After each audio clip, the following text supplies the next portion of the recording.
Hey guys, it's Mitch. How's it going? We're going to take a look today at one of the most, in my opinion, iconic covers of the 80s and 90s, done by a precocious young artist named Jim Lee. And we'll even flip through the comics underneath the cover, because why not?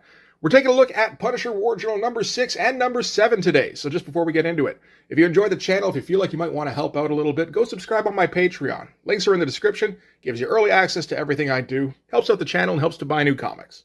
So June of 1989 is when this comic comes out. At that time, I'm about 10 years old, and I'm not buying comics regularly. I've got a few. Every once in a while, I'll pick a new one up, but it's not any kind of priority for me. So I wasn't aware of anything really that was going on in comics at the time. I think the most recent thing I would have had any real knowledge about was probably Kraven's Last Hunt. So I'm not seeing any of the images at the time. I did see this, though. I'm pretty sure this popped up in the Entertainment This Month ads where, you can mail order a bunch of comics. I'm pretty sure I saw it on a few t-shirts. And I remember seeing this at the time and thinking that was the most badass comic book image I'd ever seen. This is, of course, the first crossover between Wolverine and the Punisher. I'm pretty sure I didn't know who Wolverine was. I knew who the Punisher was. I'd read a couple of Punisher comics. But whoever this dude with the claws was, he looked like a problem. And everything about this thing was just awesome. From mostly the uplighting, the shot of the claws popping through the shirt, it was a little bit like arresting at the time, because I don't think I'd seen the Punisher kind of maligned in that way. You also got Wolverine looking bulky as hell. I mean, this is, even if it's a young Jim Lee, it's still Jim Lee. He's going to bulk those characters out as much as he can. I even like the spatter going on this. There's some nice color choices and everything. It's interesting actually now looking at it, because there's actually a few things that I would kind of call into question here. For one thing, these claws don't match up with the hands. It's the first time I've noticed it, really. It looks like the claws were done first, and then everything underneath, or maybe even vice versa. Maybe it was a separate element. I don't even know. Really, if I had to guess, I'd say the drawing of Wolverine holding up the shirt might have been there first, and then, they just slapped it down on top of it. It's very interesting. Because, it doesn't match up with these knuckles at all. This is the edge of the hand right here. It's not even going through the shirt here in a couple places. It's very strange. On top of that, this doesn't 100% look like a Jim Lee face. Now, this is at a time very early on in Jim Lee's career. This is when he's not even being trusted to come up with his own layouts. So, some differentiation in the style is to be expected.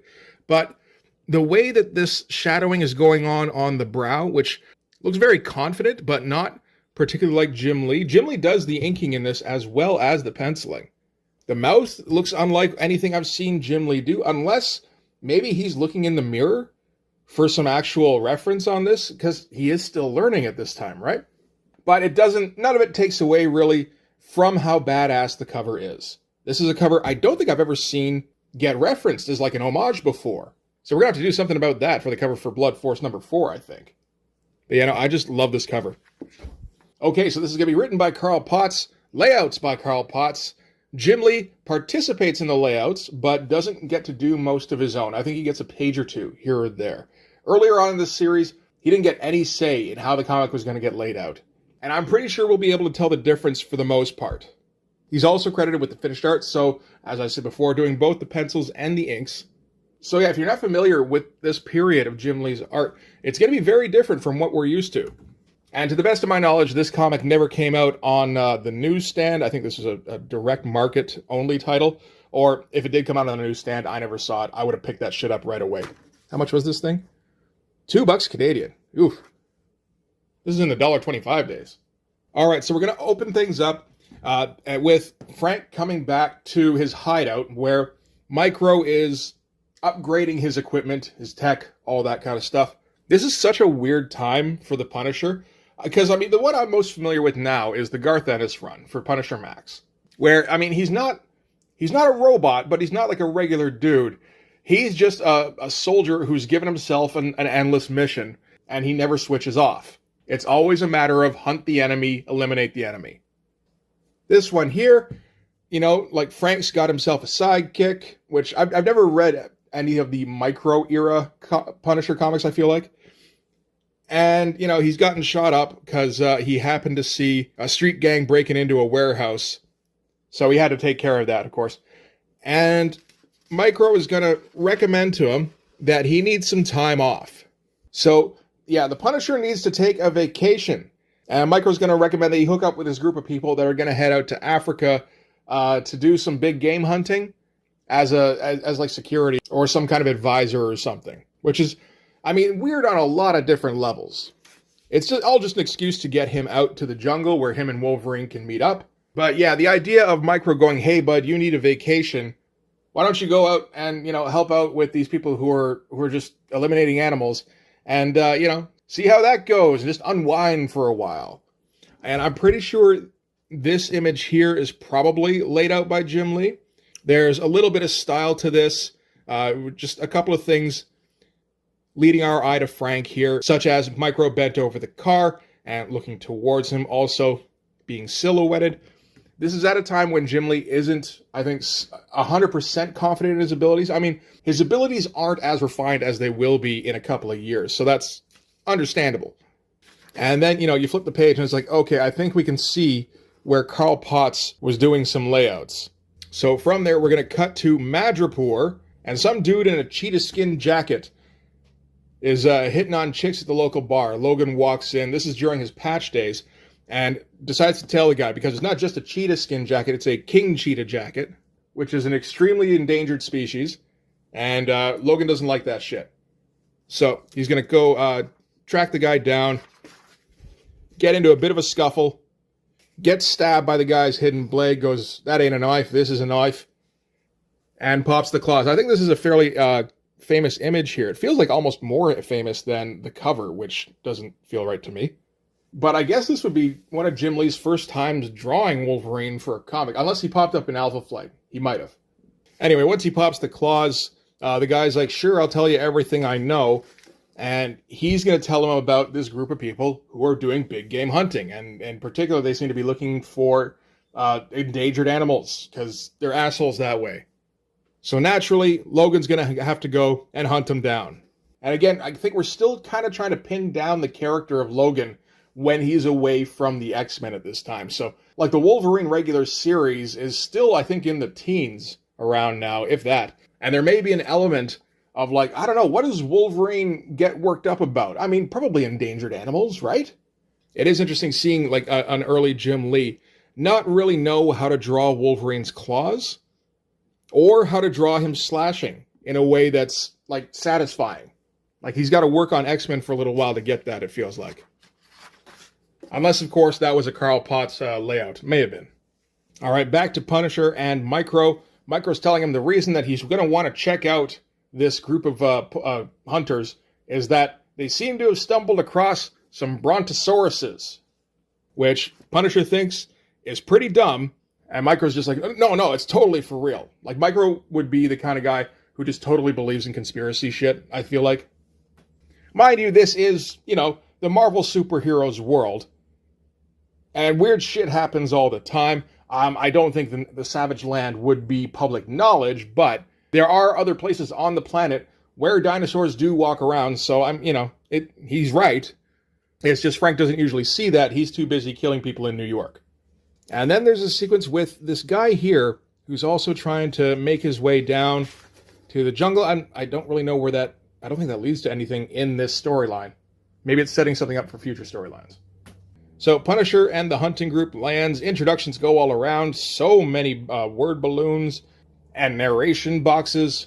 I wonder if this is why Carl Potts is doing a bunch of layouts for this kind of stuff. It's like, okay, I know on this page, I'm going to need to fill it up with a whole bunch of exposition, so you can only make the drawing this big. That might have been it. And the group is going to be introduced to a group of local natives who are going to be used as guides. They're pygmies. Might as well. It's 1989. You can get away with that shit.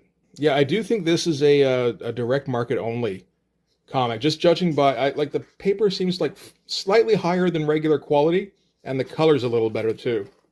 There's a bit of stuff where the Punisher kind of endears himself to the local tribe by saving a couple of them, one from a black mamba, and they kind of reciprocate by killing its mate as well, and another one where he heals one of their teenage sons of a snake bite, so gives him some anti-venom. And all of these panels are boring as shit, which again, to me, says Carl Potts. I think Jim Lee is probably pushing to get more large images in here and just being told, well, no, not just yet. We need to get through the storytelling parts first. It's interesting not even recognizing faces as like maybe a little bit here and there. But I would say this one here probably has the most Jim Lee in it. A lot of these ones he's moved off of this construction by the time I got into his work.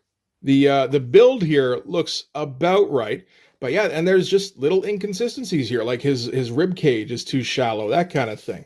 It's always cool seeing this early stuff. That looks like a Jim Lee face. Honestly, it looks like a Ryan Benjamin face, but you know, a little bit better shadowed or something.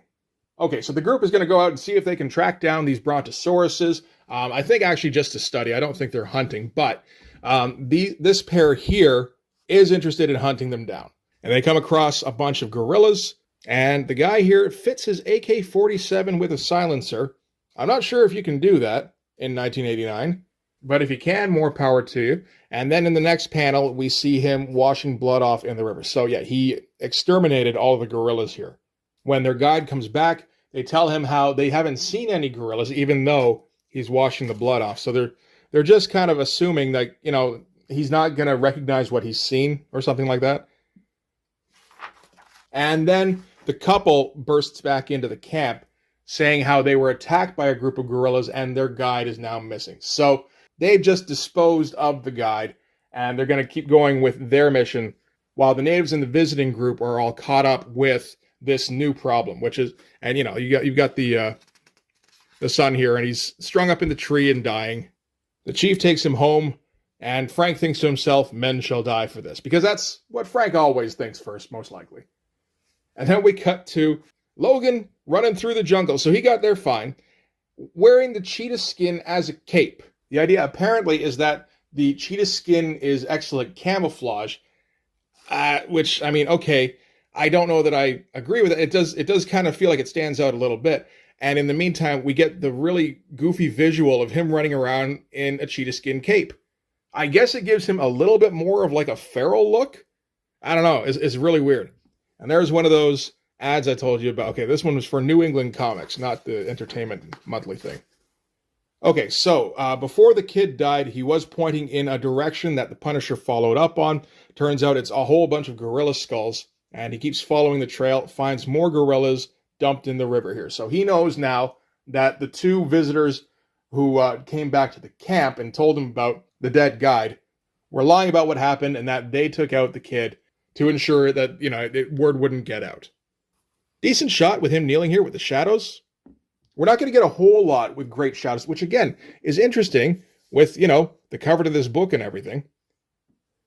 But it's it's mostly going to be like almost TV lighting. So as he's examining the dead gorillas, another gorilla busts in and is looking for revenge.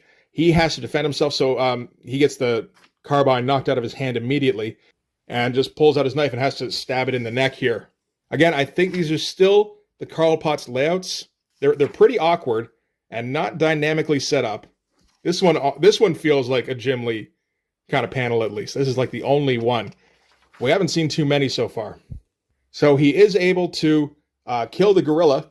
So good job there. That ain't easy. And then once that happens, Wolverine shows up immediately and says, "You'll pay for this," and leaps at him. Frank dodges out of the way. Wolverine comes back for another pass, and Frank punches him right in the face, which hurts his hand. Probably doesn't break it, though. Probably should. You punch a guy in the face, you risk breaking your hand anyway, and then, you know, when that face turns out to be metal. This is another one I would suspect is a Jim Lee laid out panel. It looks a bit cooler than everything else going on here. And they just start yelling like crazy shit at each other. Wolverine's like, "Where's the rest of your friends?" And Frank's like, "You're not getting them, you maniac." And he's like, "I'll get you all. You'll get squat." And then he does get slashed in the chest. So, like, I guess the Punisher's dead now, right? He should be anyway. It's interesting, like, when you think about where Jim Lee would be like 2 years from now, where he knows how to do like a cool looking slash from Wolverine. Like, you look at Uncanny 276, this is just less than 2 years after this. Way different in terms of setup. Of course, this is the peak of Jim Lee. It didn't take him too long to get from like almost ready for like the big time to being the biggest name in town. And yeah, weird faces. these kind of like fast slashes with the brush here. Probably as much for speed as for going for dynamism. And a little bit of whiteout over them too, which I know Jim Lee likes.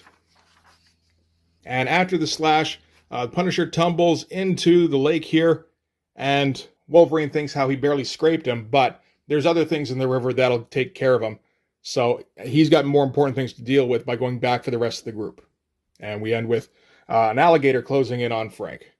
And then we also get some of the armory stuff. It was this one guy who would always draw the armory stuff, eh? I don't think he's credited in this one. I think it's in the next one.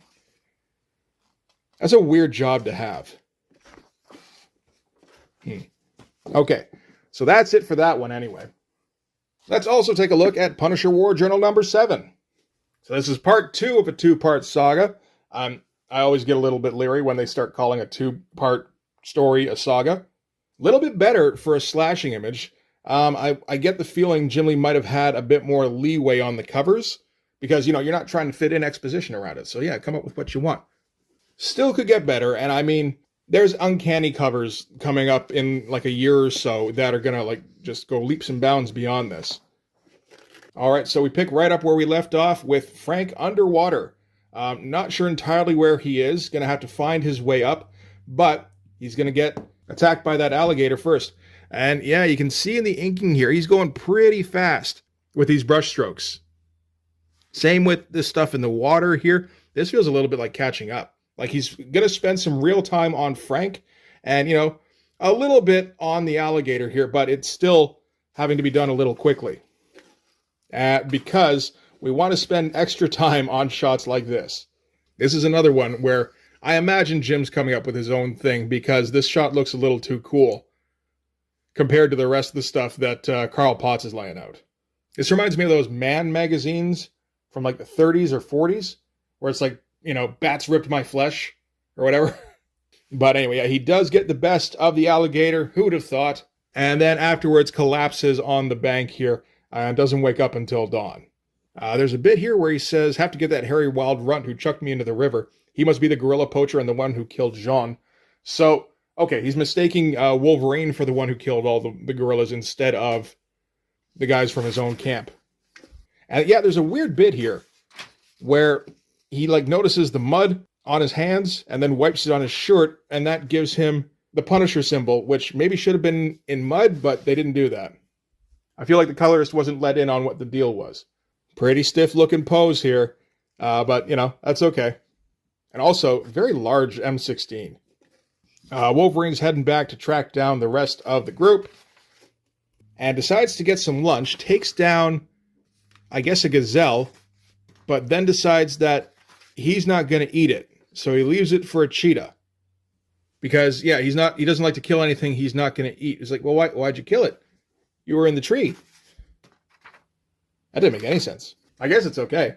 I mean, it gives Frank a little something to follow up on later. Yeah, and then we get that guy that was introduced earlier, and he's infiltrating some compound, which I think that's the last time that shows up in this comic. So he must be setting something up for future issues. So back to Frank then, who comes across Logan's gazelle, and just confirming that he's on the right path. It does seem kind of pointless, but Frank doesn't have the tracking skills of Wolverine, obviously, so he's going to need slightly larger sign, probably. So the group here has been waiting for Frank to get back, because he's their jungle warfare expert. But, if they wait any longer, they're probably going to miss out on some dinosaurs. So they figure, okay, well, we just got to go now. In the meantime, though, they send off one of the natives to go searching for him. And yeah, just weird seeing shots like this. A close-up of a head by Jim Lee, where it's like, yeah, that looks okay. Doesn't look particularly great. No interesting shadowing, no interesting rendering, even though he is inking himself. But again, I think he's having to go pretty fast on this. It's weird to think of a time when Jim Lee must have been working his ass off to meet deadlines. And his writer and his editor are like, dude, you got to be faster than this if you want to be a full-time guy. And he's like, shows what you know, Carl Potts. All right, so back to the group. They're now trying to get information from the natives about where to go to find the brontosauruses, and all of a sudden, the natives are clamming up. The blonde one of the group, who of course participating in helping to murder that kid, goes and bribes one of the natives with a gold bracelet to show her and the other dude where they could find a brontosaurus. And we flip back and forth a few times here now. This is some not great pacing. Come on, Carl Potts, get it together. Flip back to the Punisher, who has been found by the native who went looking for him and is being led back to the camp. We then flip back to that pair who have found some brontosauruses and are going to work on bringing them down because they've, of course, been hired to kill them some brontosauruses. And then we flip back to the village where the chief is declining to show them where some brontosauruses are. And at that point, someone from the local government tells him, if you don't tell us where the brontosauruses are, then your medical aid is going to be cut off. So they've been supplying them with that, and now they've got that over them. And I kind of brushed over it, but that's a nice shot of some brontosauruses that look a little bit like they were maybe copied from some toys, but not 100%. He's like trying to get in like vein work along the stomach and, up the neck and everything too. He's getting some texture in here. That's some nice stuff. I think this kid's going places. And then back to the brontosauruses. Okay, so the native was able to lead Frank directly to the brontosauruses without leading him back to the camp. And Logan has also found them, and he's running straight for them.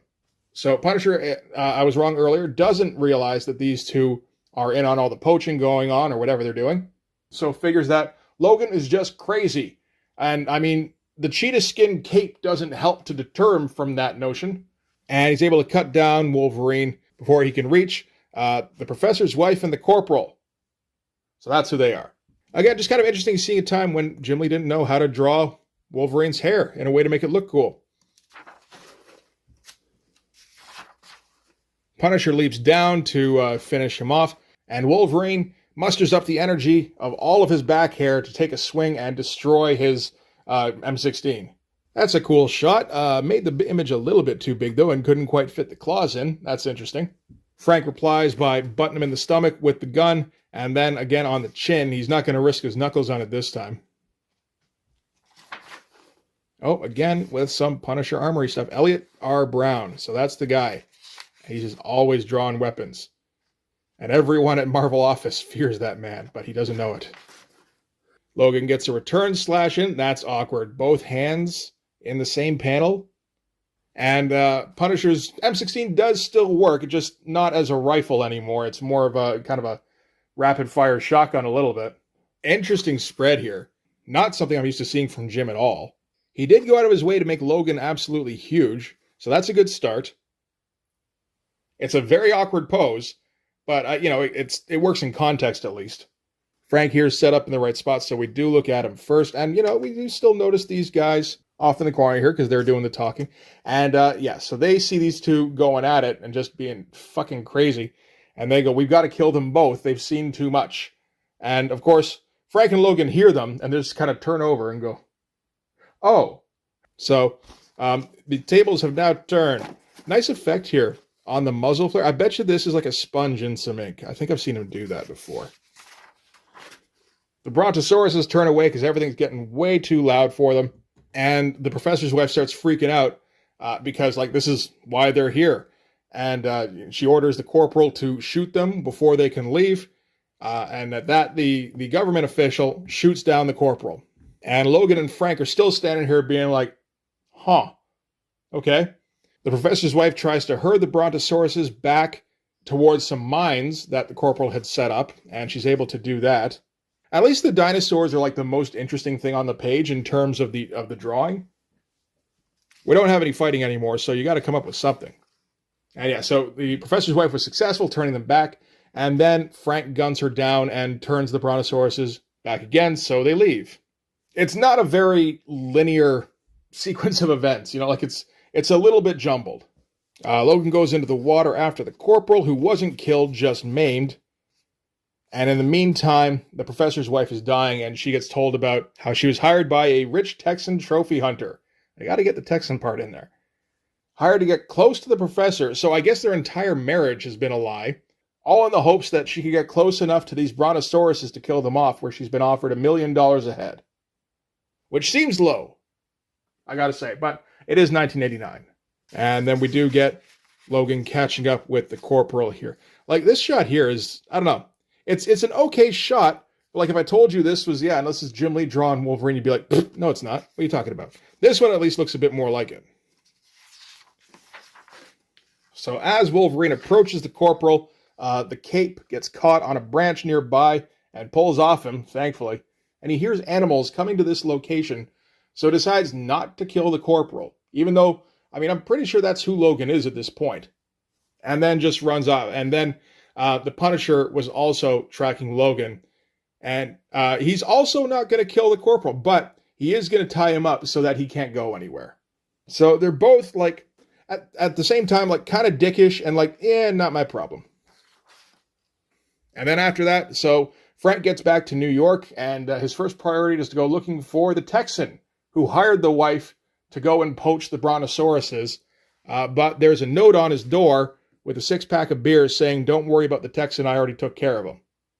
And then one last quick epilogue where we cut back to the jungle.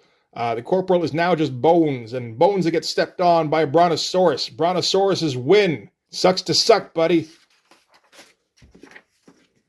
Yeah, and so that's it for Punisher War Journal number 7. And we'll just put this one back on top to remind you, hey, look how cool that cover is.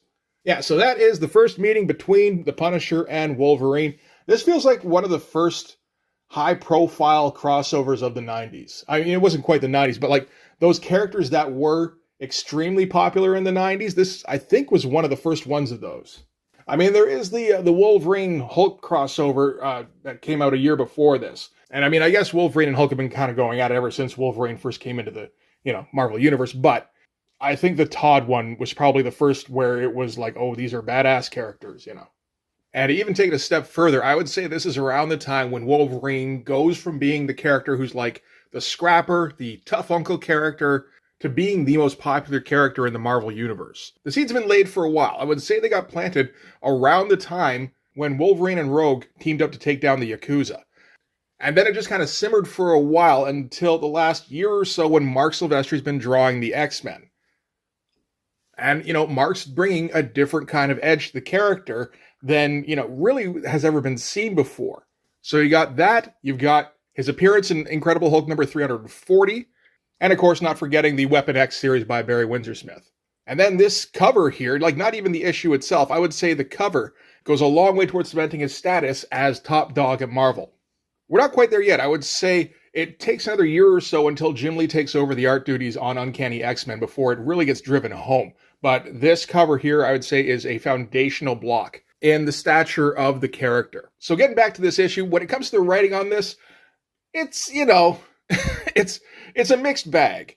The story structure is a little bit all over the place, and the concept is goofy as shit. That said, I mean, it is the kind of thing I think that 10 and 11-year-olds would have got on board with.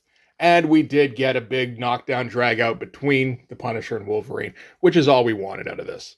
The artwork is very patchy. It's a little reassuring to see a young Jim Lee not quite be where he wants to be just yet. It wouldn't stay that way for long. And hey, the covers are still, like even this number 7 cover is pretty good. It doesn't top that one though. Yeah, I think I spoke correctly when I said this needs to be homaged sooner than later. So anyway, that is going to do it for this one. Thanks very much for watching. If you like this video, please hit like, hit subscribe, hit the notifications so you know when the next one's coming out. Go over and subscribe on my Patreon. It gives you early access to everything I do, from the Blood Force stuff to the YouTube videos before they get uploaded to YouTube, as well as some Patreon exclusive content. You can also follow me on Instagram and DM me there for commissions, and you can join the Blood Force Discord server. But yeah, that's going to do it. Thanks again for watching. I'll see you in the next one. Bye-bye.